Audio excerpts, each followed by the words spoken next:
All right, with our Dash web part styles in place and our Office UI Fabric components imported and used in our React components for this Dash web part, it's now starting to look a little bit closer to being ready for production. However, there's one thing that we haven't really touched on and haven't really messed with just yet, and that has to do with the accessibility of this web part that we have been building.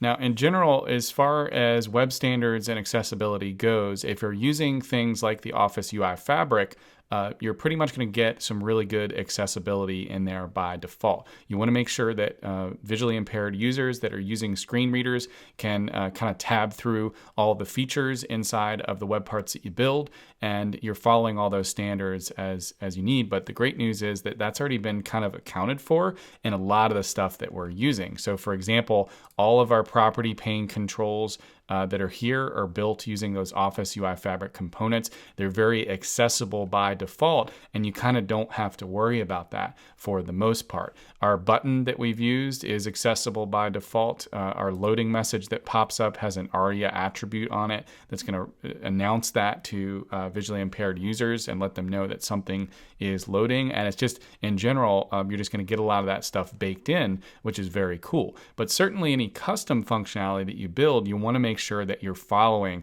those accessibility standards. So for example, if you have a visual element like an icon, make sure that you add a screen readable text description to that element so that screen reader users or visually impaired users know what that content is. That's really important. And also just making sure that you always kind of test things, like just go through and hit tab on these pages and make sure that the features of your web part are something that you can utilize.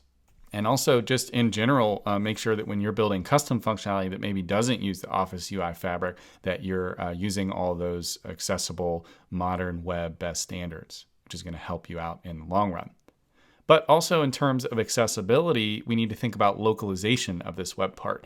In a lot of cases, SharePoint is used for enterprise level software, and your enterprise may be global. It may be something that's used by folks that speak different languages all over the world, and that's a very common use case for your web parts. And the good news is you don't have to do something custom in order to accommodate that in the SharePoint framework. It's something that's just kind of built in as a feature. And we've mentioned this several times in several past lessons because we have this object that's kind of part of the web part solution when you first install it. When you first create this, if you remember in our web part file, we had this thing that said strings dot, and it was, for example, for our description field, our property that's in the property pane, we had strings dot description field label. And that's going to be the feature that we can utilize to actually localize this web part so it can be translated into multiple languages. So you'll notice over here in Visual Studio Code, we have this within our Dash web part, we have this LOC or localization folder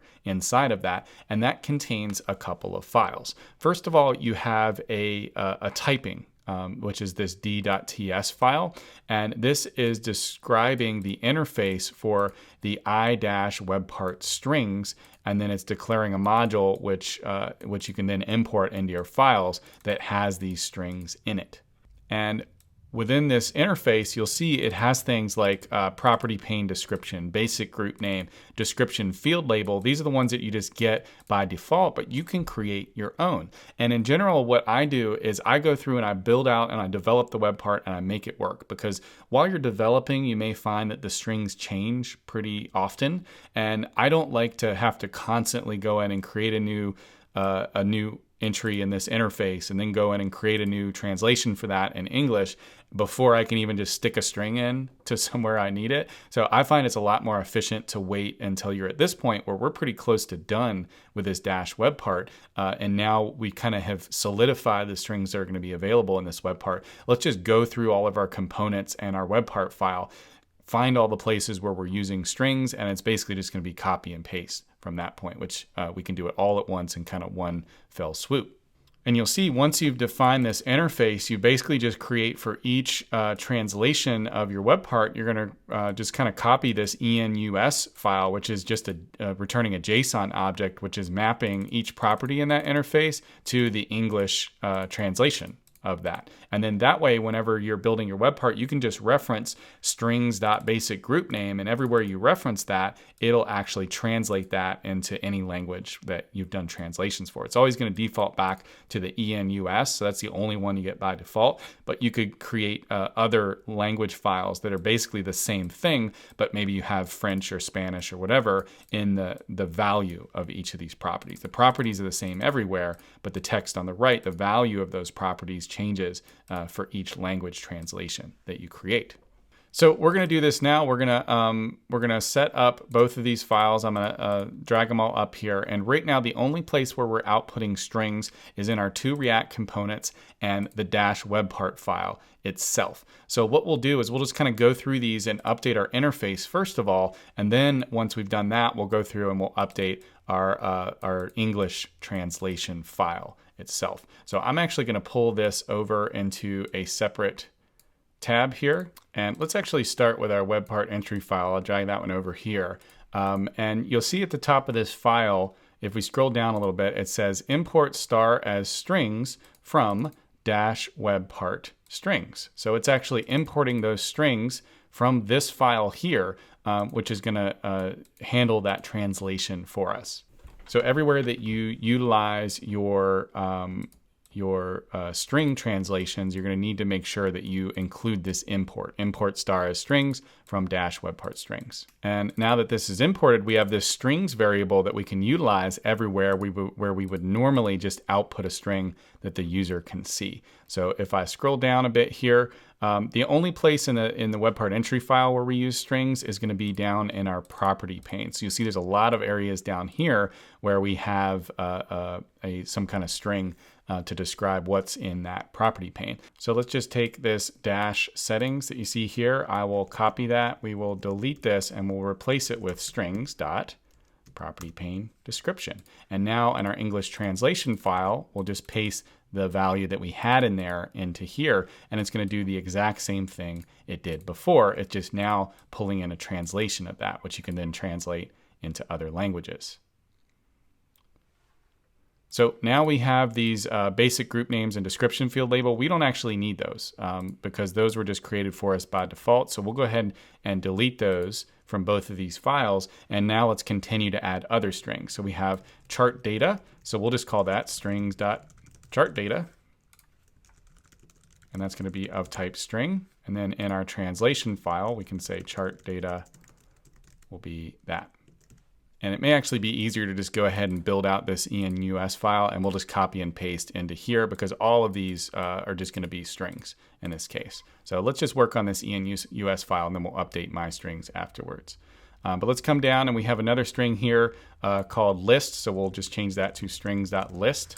In a lot of cases, that's typically what I do is I just try to use something that's like super descriptive. So it's really hard to confuse that with something else. And if we go down here, we have another one called selected fields. So let's cut that and we'll say strings.selected fields. Let's add that back over here like so. And if we scroll down a little bit more, you'll see here's one for chart settings, strings.chart settings.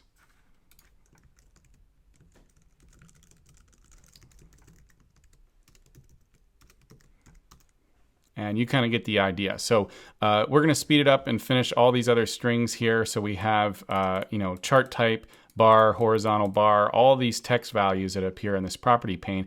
And we'll just speed up the recording a bit so we get through these pretty quickly.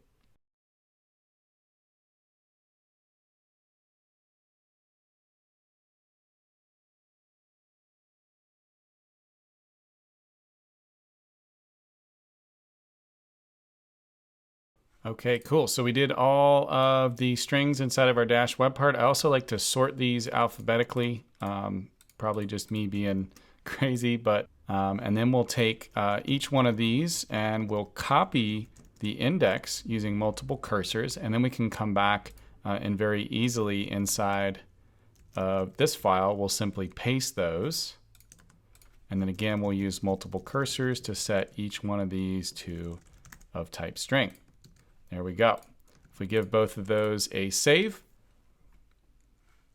And let's go ahead and save our dash web part file just to show you how that is still the exact same that it was before. If we edit this, you'll see all of our strings still appear. They're just being translated now. So we're reviewing the English translation of each one of those. Great.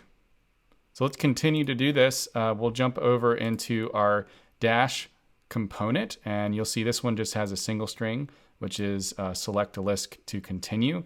So we will need to import strings into this file. So let's go ahead and copy import star as strings. Let's paste that into here. And we'll replace this with an expression that is strings.intro.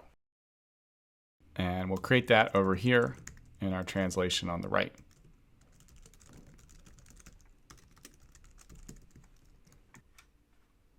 And let's add intro over here as type string.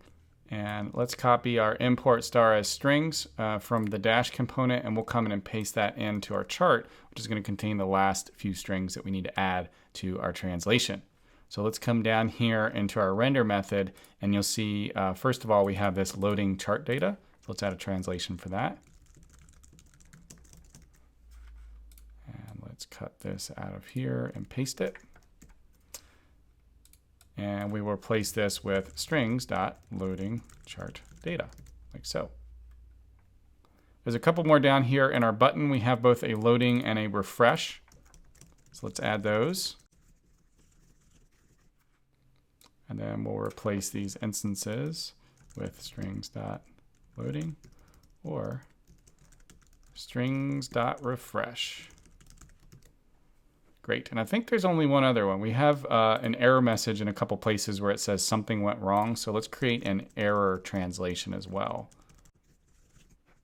And then we'll replace this over here with strings.error. And that's gonna do it. That's all of our areas. So let's make sure we add these new ones to our interface. So let's copy those and paste those in here. And each one of these, we want to make sure they are of type string. And then once again, I'm really picky, so I like to alphabetically sort these. So we'll do that. That's a shortcut you can run inside of Visual Studio Code. You can also use the command palette to sort lines. So you can check that out. It's pretty cool. Anyway, so we have all of our translations in now. We have our interface defining those translations, and our web part is now fully translated, and everything's going to continue to work just as it did before. So if we jump into our local workbench here, you'll see all of the areas where we have a label or a property pane control or whatever. It's now all going to be translated, which is great. And just to test that out, we can open up our chart component here. We can check out the loading state. As you can see here, we can add an error of string. And then that's gonna show up here. And actually, now that I see this, let's actually replace this with a message bar, just like we did in our dash component right here. We want that to be very prominent when an error actually occurs. So let's go up here and let's import a message bar into this file, and we will surround our error. Instead of a paragraph, we'll do message bar, like so. And let's change the message bar type to message bar type.error. And then you'll see after saving there, whenever we actually have an error, it's going to look a lot more prominent, and the user is really going to notice that something has gone wrong. So let's go down here and set our error to hello once again, and you'll see that's going to pop up and be nice and prevalent for the user. All right, so this is looking great. We have fully translated our web part, and it is now one step closer to deployment. And also, you finally know after all these lessons what that strings dot object was actually doing.